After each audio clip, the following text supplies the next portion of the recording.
Hello, welcome to Crossing Borders on WNHH Radio. I'm your host, Anjali Wasan, and I invite you once again to stay with me for a little over half an hour as we examine immigration, the idea of home, and what New Haven in America means to the people who weren't born here.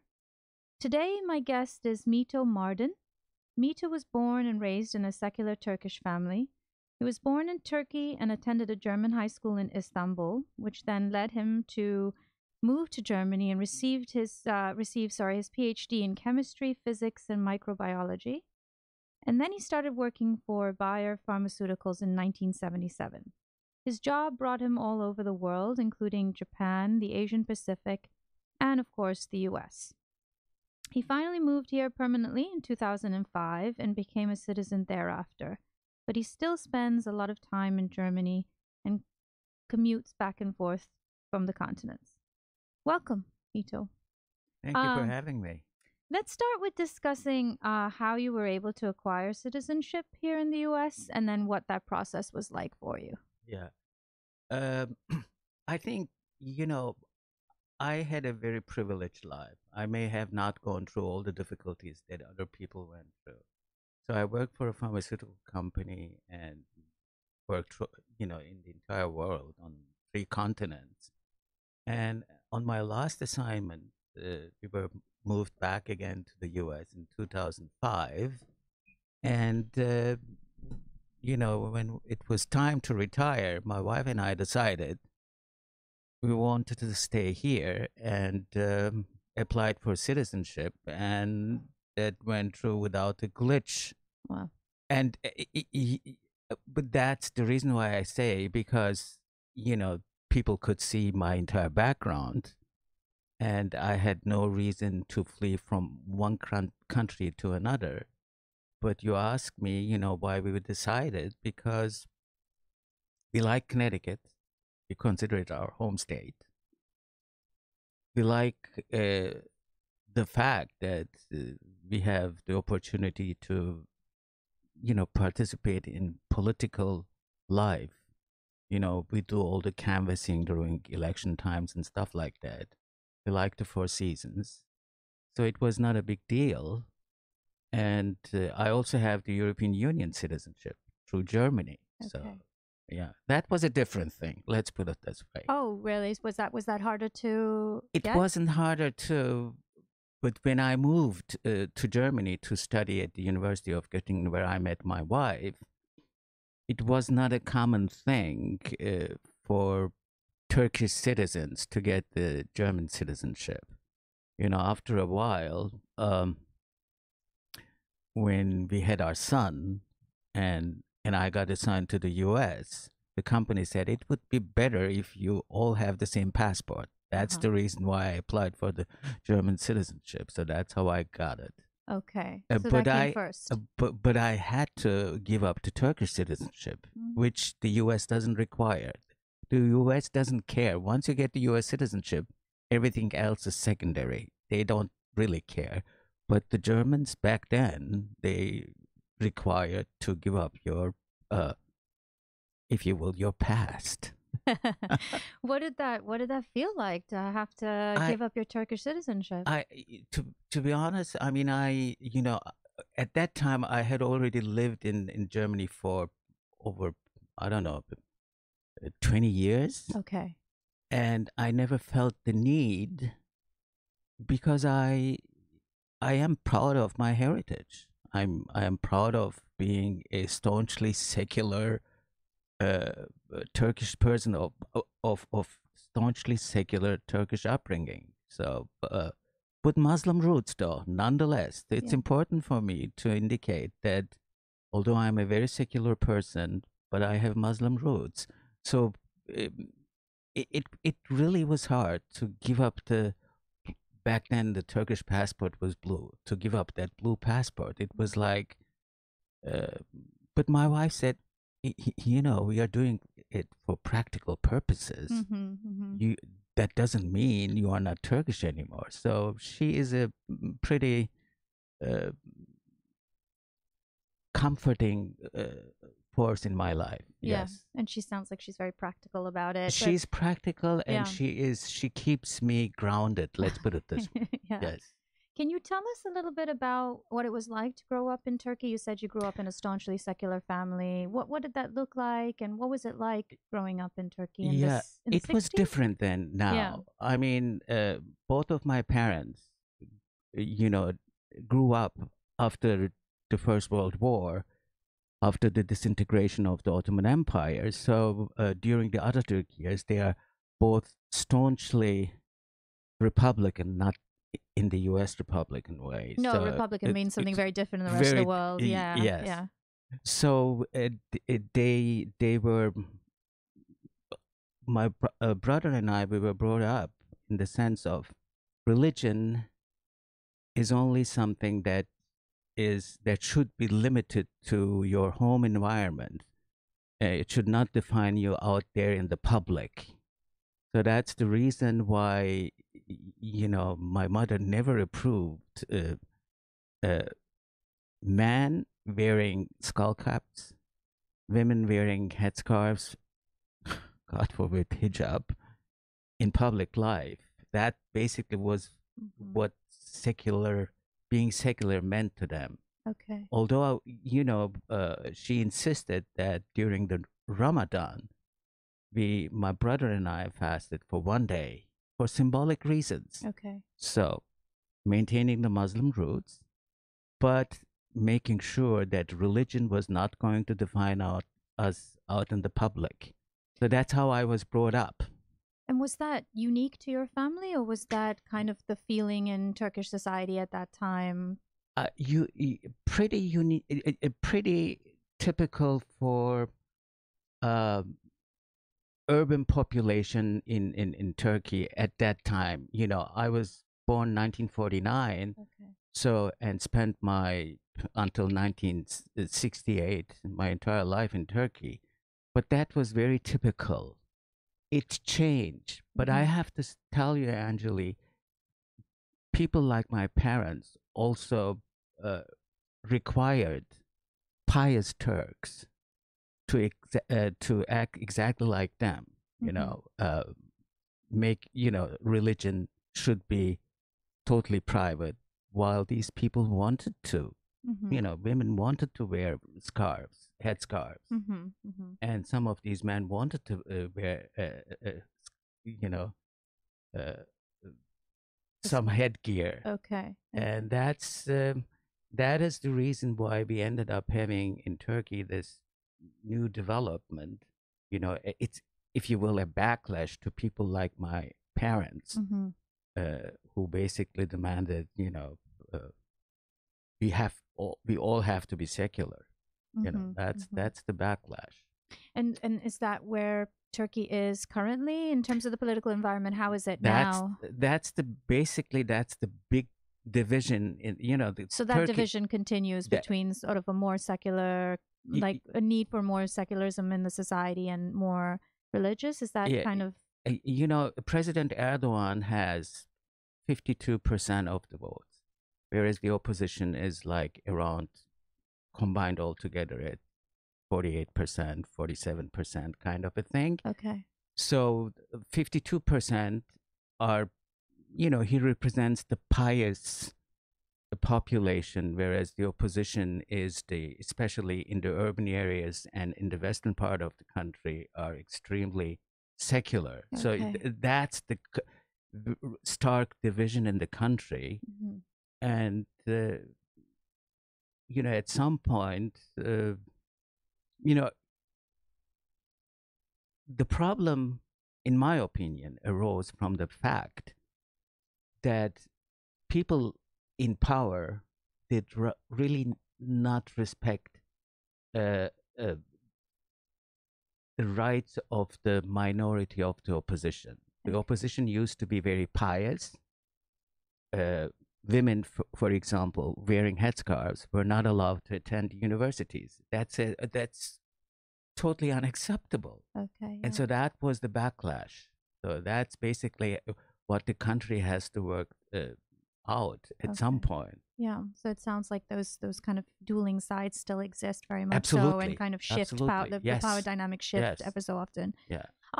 Do you still have a strong relationship with Turkey? Yes, I do. I mean, last time was 2015 that we visited. My parents passed away. My brother passed away. So, but I have a lot of friends, and of course, I follow everything quite closely. You know, these days it's not a big deal to follow uh, what's Information going is a on. bit Yeah, more yeah, accessible. Yeah. yeah. And I Yeah. read Turkish newspapers online. Oh, wow. Okay. Yeah, That's I great. I read Turkish newspapers, German newspapers, and of course a- American newspapers. That's And I'm a political junkie. Let's it face it. sounds Yeah. like it.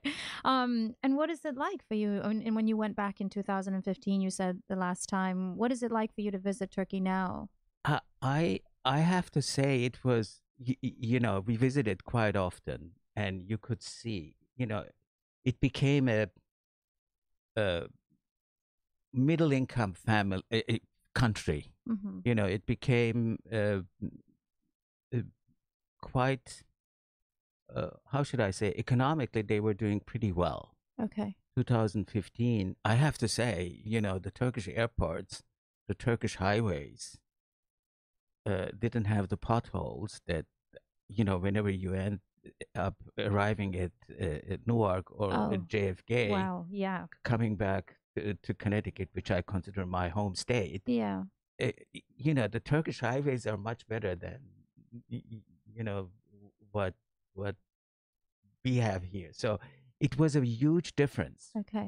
to the times that I was growing up. Mm-hmm. Mm-hmm. The So, countryside was doing extremely well, and they have electricity, they have hospitals. And I remember a Kurdish bus driver that has been showing us around in the country, an ardent Erdogan supporter. Can you believe a Turkish bus driver, Erdogan supporter? But he was telling me, because he knew that I am so-called the son of Republicans, okay. right? While you guys were in power, we didn't have these hospitals, Mm-hmm. these beautiful highways. You didn't do anything for us. This guy came to power. We ended up having everything. So I'm not going to believe your promises. That was before the election, right? Then Okay. 2015 was the campaign time, and I outed myself being the son of Republicans. With some hesitation, I'm Yeah. sure. Yeah. Thank you for joining me on WNHH Community Radio. We're talking to Mito Mardin, who describes himself as a secular Muslim who has lived all over the world.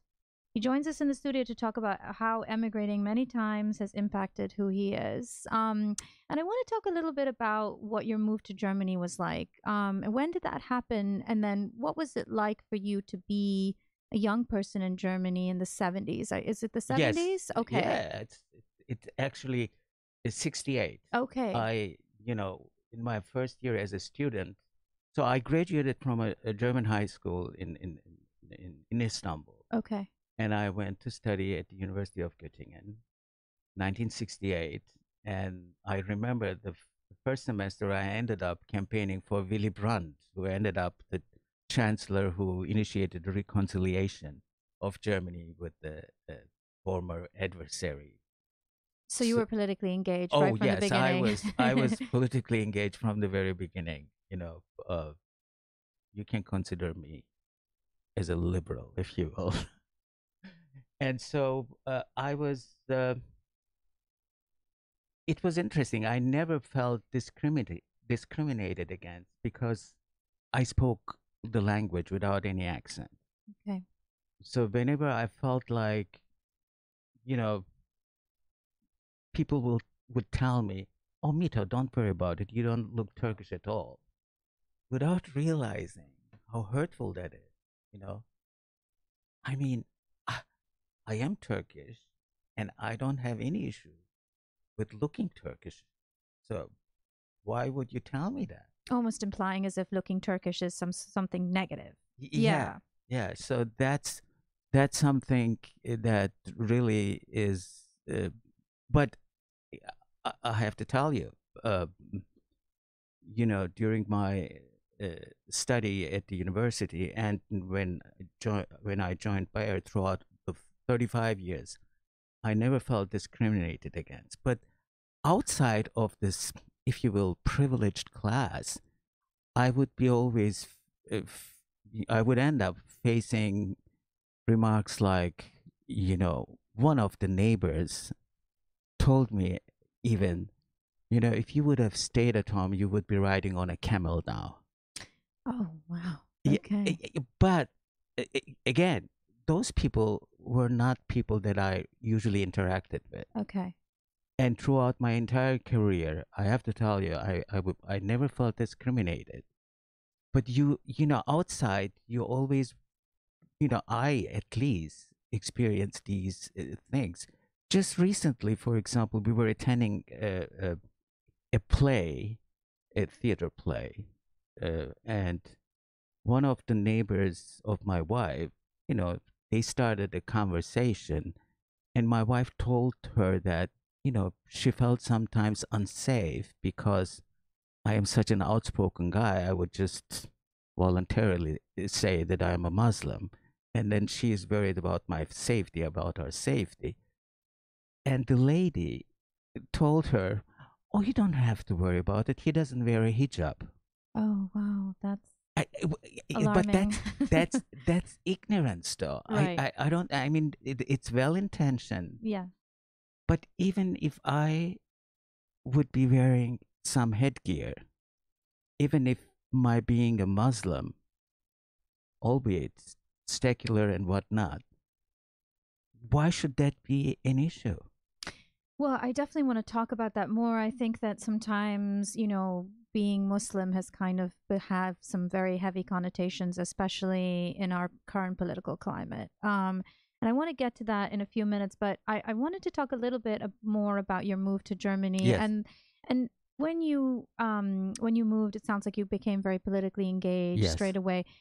Were there other members of the Turkish community that you interacted with? Were you mostly interacting with Germans like that were born there? I just want to get a sense of whether, you had a Turkish community to connect with and did you miss home and what was it like to be there?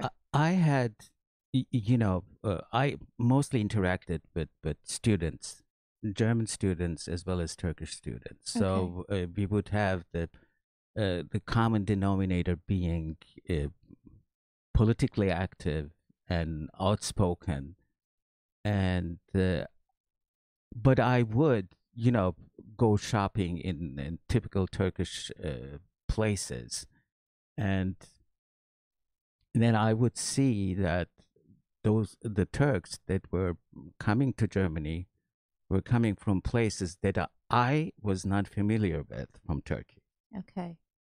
So that was I wasn't really feeling part of that community, although I had quite a few Turkish uh, uh, co-students, if you will, with whom I interacted quite heavily, and Germans, of course. S- Do you mean that most of the Turkish community in Germany at that stage were more working class? W- Not only working class, yes, working class, and most of them were from uh, Eastern Anatolia, Central Anatolia, very pious people, Okay. and some of them had never seen Istanbul before, so that was a huge leap for them to be, migrating from Anatolian parts of the country directly to back then West Germany.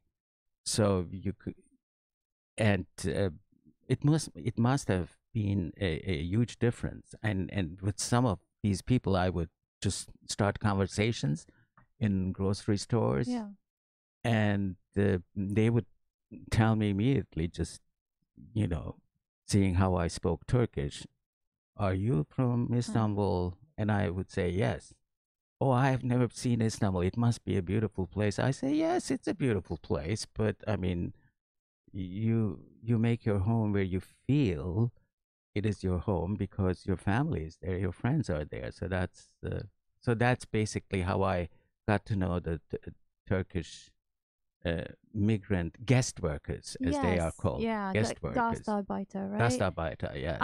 My mother is a German teacher, and she lived in Germany for at least about 2 or 3 years in the 60s as well. Yeah.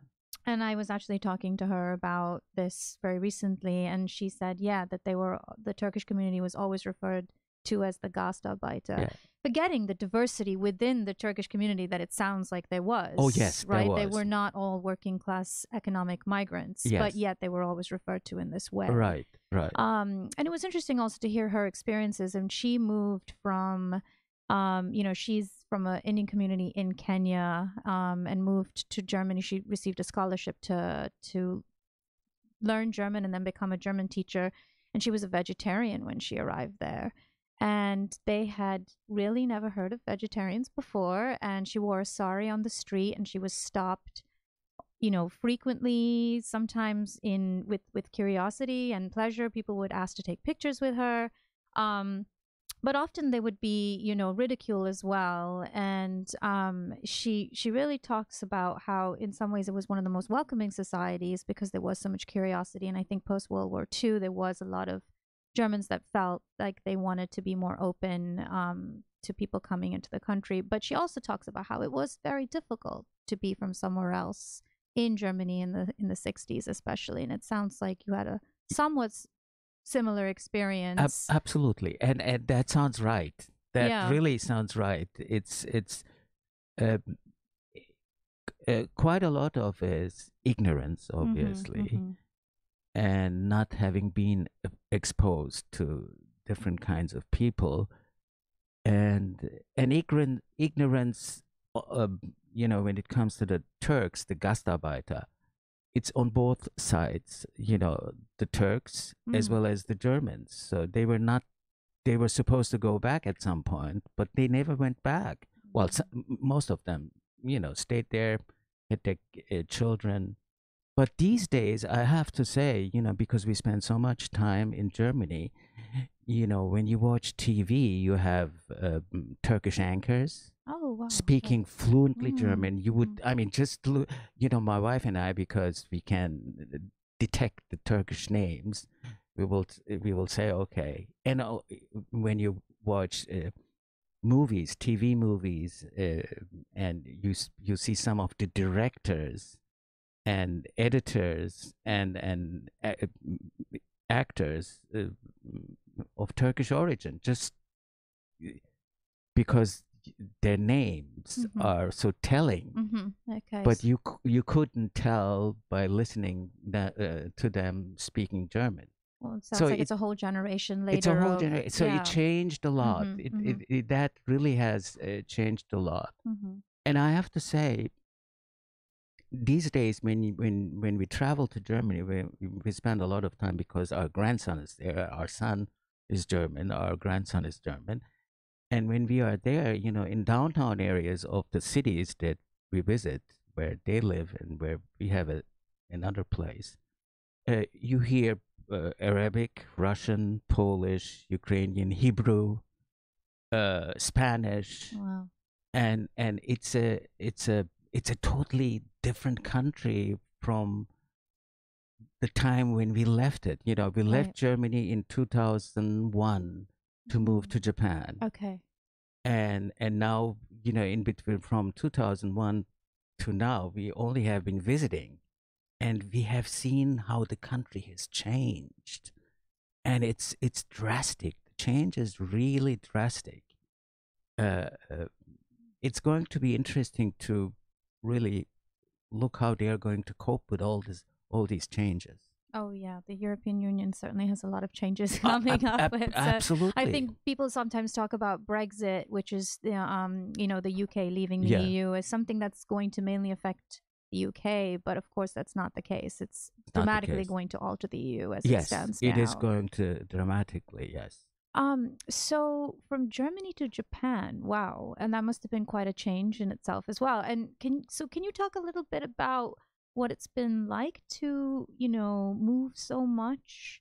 And has it been easier in certain places and harder in others, or is it always just a process wherever you go? It's always a process, but it got easier. The older we got, it got easier. To You be get better honest, at it. we got better at it, and I first moved alone to Japan, and my wife had to, uh, r- you know, close the household and whatnot. So I used to call her at night and say, I have no idea why I have done this the first week, Mm. but it ended up some of the best years of our lives. It is an absolutely beautiful country, beautiful culture, extremely polite people. Although it's very crowded, but you never feel kind of uh, uh, closed in. And they always try to keep a distance, but they are always there whenever you need their help. They always look from the corners of their eyes. This is a gaijin. He or she may be in difficulties, but they never kind of impose themselves. And it's high tech and centuries old of tradition. We just, my wife really had tough time moving back to the U.S. Okay, so is that where you came? So you came We came from from Japan, Japan to the U.S. So and when was that? it was 2005. Okay, okay. 2005. And what has it been like since you've moved back here? Because it's kind of those are some key years, 2005 till now. We've really been through the ringer with our presidents. Yeah. Some highs and some lows for Yeah. sure. What has it been like for you since you've been back here? It's uh, it was, I tell you, it was at times very tough. Obviously, I mean, I outed myself being a liberal. We were thrilled to have Obama as our president. And I think he did a lot of nice things for the country. And, you know, towards the end of the last campaign, I felt a lot of unease, and I felt kind of this backlash, you know, coming, not like a tsunami, but some approaching towards Mhm. my life. And I tell you, the night of the election, I felt such an unease. I felt my heart was going to, you know, I have to do something to get out of this. And it took me at least, well, 2 or 3. I have to tell you, after the midterm elections, I'm feeling much A little better, more optimistic. a little more optimistic. But it's you know, what really is pretty disappointing is there is some meanness Mm. that seems to be part of the fabric here. Mm-hmm. Mm-hmm. Uh, 43%, as I said, I'm a political junkie. 10 million more people voted in the midterm elections for the Democrats than for the Republicans, but you still have 44%. And I'm not suggesting that all of them are mean. Don't get me wrong. This is not what I'm saying. But some of the meanness is really extremely bothersome and worrying to both of us, to my wife and me.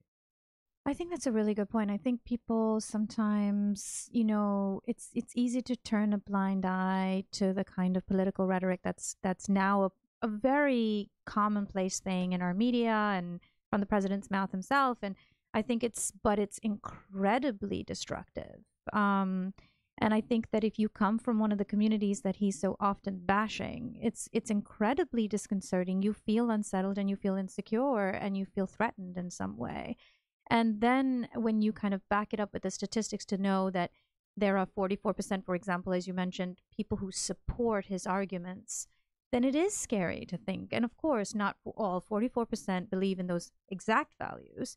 They believe in something else he might be supporting. But it's very difficult to separate those and be a pragmatist when you are feeling so incredibly targeted by the language. That's exactly what how I feel. Extremely targeted. Yeah. I'm not saying that they are targeting me, but that's not about how they behave. It's how also about how I Mm-hmm. feel, and I Right. feel targeted.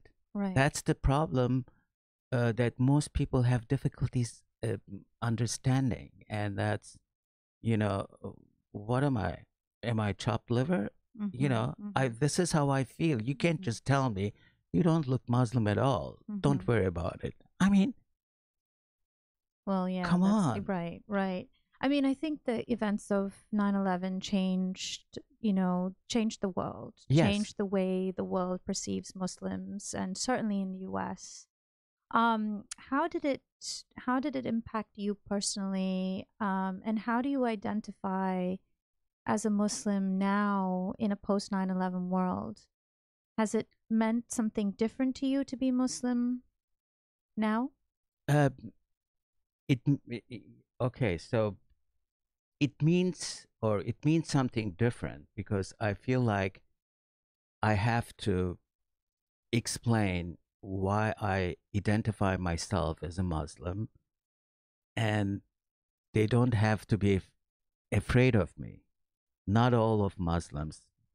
We are 1.8 billion in the world, of which 20 to 25% live in the Middle East. The largest Muslim population countries are not even in the Middle East. They are Indonesia, and second one is India. Wow, yeah, right. And you don't have to be worried about e- each and every Muslim being a terrorist. So that's what I'm trying to convey to people, and and trying to. It's not a monolithic population of 1.8 billion that Right. is ready to come over and destroy everything. And I try to explain. Uh, Despite what Fox News tells you, right? yeah, and Yeah. see, because I am a trained scientist, I like facts. Most people don't realize that Osama bin Laden, you know, 9/11 was the second one. He had the first attack in the US. He was like, he wasn't saying, I'm going to come to your home country and destroy your way of life. He's like, he has been saying from the very beginning, the reason why I'm doing this is I'm not, in no way I'm trying to uh, be apologetic for him. Don't get me wrong. But why are you in my country? Get out of my country. You know, you are trying to impose your way of life, your way of governance to my country. That's basically where it all started. You know, disintegration of the Ottoman Empire, elimination of the caliphate at the end of the First World War, imposing artificial borders in the Middle East. And it's a culmination of a lot of things, but you can't do these things within half an hour, obviously. Uh, that's one thing. The other thing is the other side needs to be open minded, not saying, no, you're a Muslim, Right. you have a hidden agenda. Well, I think people sometimes have a hard time understanding events in a larger geopolitical context, right? I mean, as you said, that these events are born out of large, decade long geopolitical issues that kind of come to a culmination in Right. certain places. But um, what do you sort of see now in the next sort of in the next few years happening? Do you think that there might be some of this backlash as you're talking, where people will stand up and say this isn't right, we need to change this political rhetoric, and or do you think no, we'll continue to see a lot of meanness, as you said? I think, this meanness hopefully is going to, this is the pendulum, Mm-hmm. if you will. I think it's going to come back towards the center again. I truly believe that.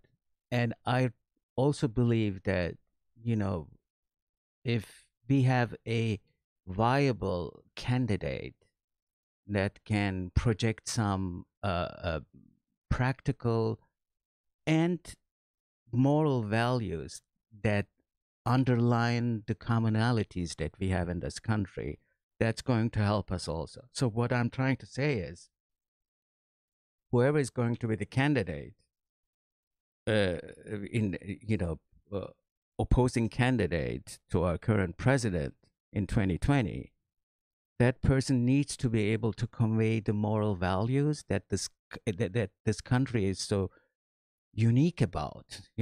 This country is really unique, next to Canada perhaps, combining all these different ethnicities and backgrounds into one nation. And that person needs to be able to, project, convey those values. Some of them are clearly written in our constitution. So that candidate hopefully is going to bring the, stabilize the pendulum in the center. I like that optimism.